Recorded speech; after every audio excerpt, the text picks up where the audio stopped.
Yo, what is up everybody, and welcome back to another Madden 16 Ultimate Team game. We're starting off a new season with a couple of new players, including Khalil Mack on defense and Marshall Faulk on offense. But what I want to talk about today is Week 15 in the NFL. Obviously, a couple games already happened, including the Jets and Cowboys game that just ended. The Jets getting a big win to stay alive in the AFC wildcard race. They have two very tough games coming up, so it's going to be hard for them to keep up with teams like the Chiefs, especially with the way the Chiefs' schedule looks, including going against the Ravens on Sunday. I think they go on the road and win against Baltimore. Matt Schaub going against that very good Chiefs defense all across the line. Defensive line, you're talking about Don Terry Post safeties, you're talking about Eric Berry linebackers, Derek Johnson. It's just too tough for Schaub to win that game, I think, and that Ravens offense. Just more studs on the Chiefs defense than the Ravens offense.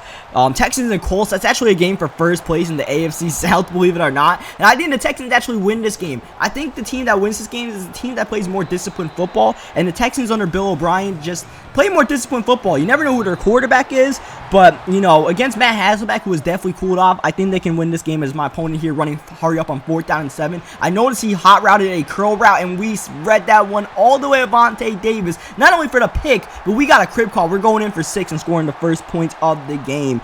So we're moving on here. Titans and Patriots, not going to waste too much time on that. It looks like the Patriots are well on their way to a first seed in the AFC, which didn't look too likely or last week, I should say, but the Broncos just completely gave that game away against the Raiders. Well, the Broncos offense, the Broncos defense was amazing. So, yeah, Patriots look good. They're definitely going to beat the Titans. Bills and Redskins, very interesting game. I think the Redskins, who play very good at FedEx Field, I think they win against the Bills. I think the Bills lose the same way they lost last week against the Eagles, and the same way they've been losing all season long, really, just undisciplined football. That's their problem. They commit too many penalties. They don't, just a mess. They don't miss tackles, whatever it may be. And I think the Redskins get a big win at home to try to win that NFC East, or NFC East, if you like to call it that. Bears and Vikings, very interesting game. The Vikings suddenly a little bit, cautious about their wild card positioning. They look very good early on, but now all of a sudden they're, a little bit shaky. They got a big game here against the Bears at home, and I actually think the Bears make it close, but I do think the Vikings pull this one out. I don't think the Bears have what it takes to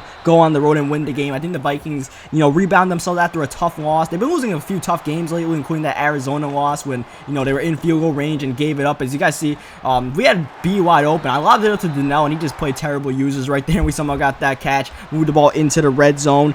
Panthers and Giants, call me crazy, call me biased, I'm picking the Giants. I just have a feeling in my gut that the Panthers are not going to go 16-0. I mentioned it before. I just don't think this Panthers team can go 16-0. I feel like there's one game where they absolutely let up. It might have been that Saints game. That might have been the game that they should have lost, but somehow still won anyways. But I don't know, man. I just got a feeling that I'm not sure my Giants can make the playoffs, but I just have a good feeling about us winning this game. All right, call me crazy because I probably am crazy. Falcons and Jaguars. I mean, it's like you gotta pick against the Falcons until they win, but they're going against the Jaguars, man. But the Jaguars just beat the hell out of the Colts, so I'm gonna take the Jaguars. All right.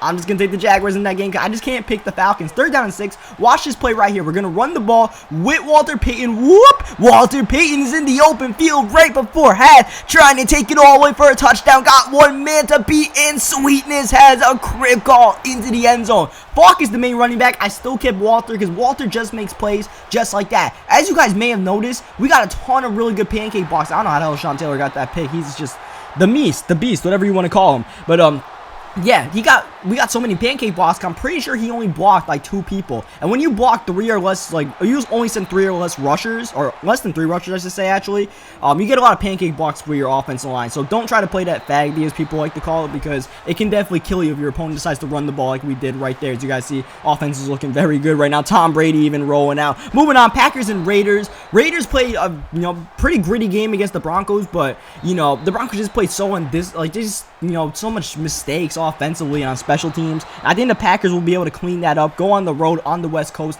and win the game against the Raiders. Raiders obviously didn't no slouch this year, but the Packers, they usually heat up at this time of the year. They're starting to find their running game with Eddie Lacy as we run some triple option into the end zone. So, yeah, I got Packers in that game. Browns and Seahawks, we're not going to waste too much time about that. Johnny Manziel going on the road to Seattle. No thanks on taking the Browns to win that game or even cover like the 500-point spread, whatever it might be. Bengals and 49ers, very interesting game. I actually think the 49ers pulled this one out.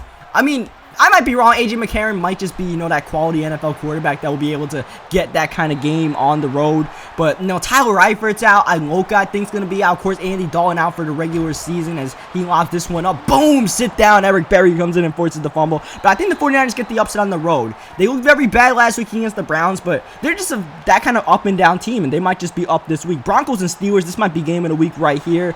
And I think the Broncos win this game. I think they go on the road and win this one. They're deep. You know what? Yeah, you know what? We're going to take the Broncos. I'm a little bit indecisive about that one, to be honest. That one really can go either way. I'm really looking forward to that game. It just should be a good game no matter what happens, but I don't know, man. I'm not feeling Brock Osweiler. I think Peyton Manning should eventually come back and play quarterback for that team. Brock is not really getting it done. More so, I'm not feeling Gary Kubiak's offense. Might be good in the playoffs, but I don't know. But I just want to see Peyton Manning come back one more time and lead that team to a nice little playoff run. So that's, you know, I think the Broncos do win that game somehow, but I mean, the Steelers winning that game wouldn't surprise anyone. Dolphins and Chargers, that's really, you know, a no one cares game. It doesn't have any playoff implications or anything like that. I guess I would take the Dolphins to win that game because the Chargers are just shambled offensively. They got Phillip Rivers, and literally that's about it. Phillip Rivers, Danny Woodhead, and literally that's it on their offense. So we're going to take the Dolphins in that game just because they have more players that are, like, alive. Cardinals and Eagles, this should also be a really good game. Even though the Eagles, they don't seem like they might match up against the 10-2 Cardinals or 11-2 Cardinals, whatever they are. You know, I really think the Eagles will give them a good game. Usually these primetime games have been very good this year. But the Cardinals, they just go on the road and win the game. Under Bruce Arians, the Cardinals have been very clutch in those kind of late game, close game situations. Got to pull it out. And I just think that the Cardinals win that game on the road. Final game, Lions and Saints really has no sort of anything implications. I think the Saints win this one in the Dome. I think, you know, the Lions, Matt Stafford makes a couple of mistakes. That defense starting to tighten up a little bit for the Saints. Dennis Allen is running the show. But at the end of the day, you know, it's not really, that game doesn't matter unless you have like fantasy football implications or you got like a bet on the spread or something like that. But nonetheless, that's the video. Hope you guys leave a like on it if you enjoyed it. Subscribe for more. Leave any comments, any feedback if you want. Maybe whatever you agree or disagree, and I'll catch you guys next time.